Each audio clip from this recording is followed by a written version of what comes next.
What is going on, crypto family? This is your boy Random Arts coming with a quick video. And on today's video, guys, we're going to be talking about Roaring Kitty road back to all-time highs and how we are actually able to do that if we come collectively together as a community.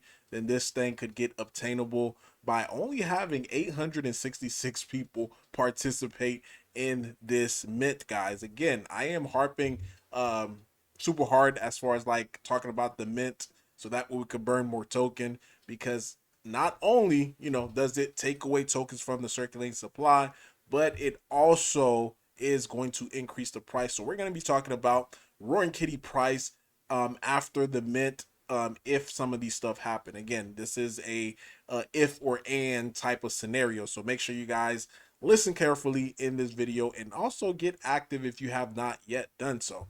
So before I do, hit the like button, hit that subscribe button. Definitely love to hear you guys' thoughts and opinion about today's video. So if you take a look at the price of Roar, currently sitting at 0.203580. All-time highs is at 0.01529, which is like a penny and a half or so. So with us minting out the NFT collectively, this would actually put us above this area, and it would, pretty much trigger the next wave of breakout. And like I mentioned before, when it comes to breakout, the minimum that breakouts tend to do is at least 100%. Lower market cap plays such as your Roar could easily do another 10x from its breakout level. Just really based upon momentum. And this would be like a huge momentum play, especially if you add a couple of other factors, that's happening at the same time as the breakout, such as your GameStop metas or your cat meta, whatever might be happening, in the market that could also impact it as well too.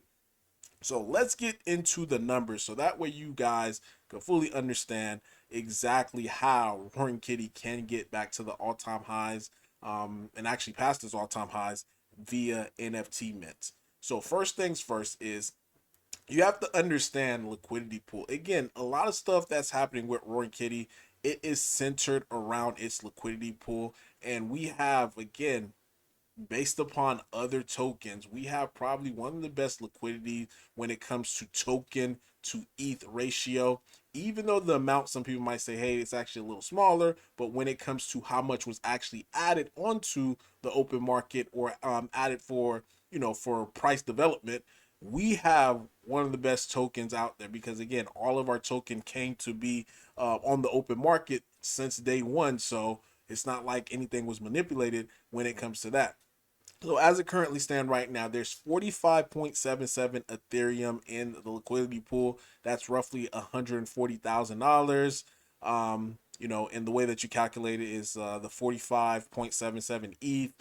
You multiply that by the current price of Ethereum, and of course the dollar amount. That part is going to fluctuate because the price of Ethereum is going to fluctuate. So this is how we were able to get to that amount, and you could also check it on here. When you go to Dex tool, it shows you like how many ETH is currently in the pool, which is the 45.77.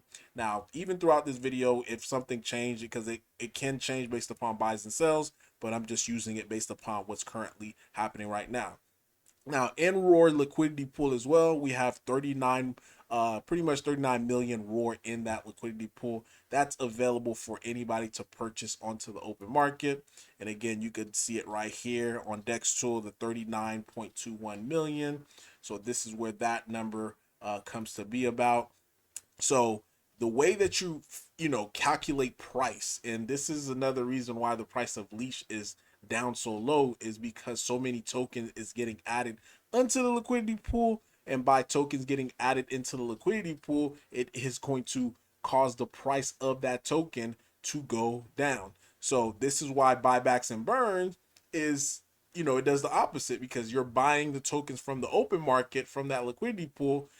Because you're buying it and burning it, it's decreasing how much is in that liquidity pool, and that causes the price to go up. So always think about that when it comes to liquidity pool. More token goes into the liquidity pool, then that means the price of that token is gonna go down. Less tokens in the liquidity pool, that means the price of that token is gonna go up. So this is how you calculate it. That $140,000 divided by the number of token that's currently in that liquidity pool, and that's how you come up with the price of your token. In our case, we're talking about Roar. That's the how we come up with the price of Roar, which is this 0.203584. So that is how that is calculated. Now, when it comes to the NFT, 866 NFTs is available on the open market. That's how much is left. So only 866 people just need to mint at least one NFT. And that would roughly, after the fees, after OpenSea's fees, it would roughly give us $200 that we could get per NFT. So after all that said and done, that would be roughly $173,000. There is that $10,000 prize. So for whoever mint a Roaring Kitty NFT, with the money NFT, whoever mints that, they get the $10,000 prize. So we subtract $10,000 from the 173,000, leaving us with 173,000. It will leave us with 163,200 because we took that $10,000 prize out. So that is the amount that we would have available for buyback and burns. So for that amount, that would roughly be around like 53.22 ETH. That's the amount of ETH that's going to get added into the liquidity pool, because that's getting added to the liquidity pool. So the balance, what would show up, instead of this showing 45.77, the 53 ETH is going to get added to this pool. So that's going to actually turn into 98.99 ETH adding to the liquidity pool. So now all you have to do is just multiply the 98.99 ETH by the current price of Ethereum. So that would put us at $303,000. That's how much it's worth. Now the beauty of it with the buyback and burn, right? We're gonna have to buy 53 ETH worth on the open market. So if you look at how much Roaring Kitty you could get with that amount, you could only get 20, guys, only close to 21 million Roar on the open market, and that's due to the fact of slippage. Because I try to do the scenario here, and this is the amount that I was able to pop up. And of course, this is gonna keep fluctuating based upon the price of Roar. But take a look though. This would only allow me to get $75,000 worth. Dude, again, if you're buying a big bag like this, you are gonna be hit with price slippage. But for this video's sake, that's the amount that you're gonna get. So for that amount, this is gonna get taken from the open market. This would then leave us, because you're going to subtract the 20 by the 39 that's currently in the pool right now. So that would leave us roughly around like 18 million Roar. So hopefully you guys have been following me so far on this. So leaving us with 18 million Roar, and all you do that same simple formula of how many, the $303,000 divided by the number of token that's currently on, that's still in the liquidity pool, then that would automatically boost up our price to 0.0166. So this would put us above the breakout line, and just by simply just playing the liquidity game, guys. Again, a lot of projects fail because of poor liquidity or mismanagement of liquidity, or not even setting up liquidity properly. So with us, we don't have that issue. And the reason why we don't have that issue is because our token from day one, like I mentioned, all the tokens was on the open market and it was automatically paired with Ethereum. So the price was the price. And now we have an easily or even distribution of tokens. So in order for us to be able to get back to this all-time highs, everyone would have to participate. Again, now the caveat to this is this would have to be just like a one-shot purchase, and with the one-shot purchase, it would definitely sling our price.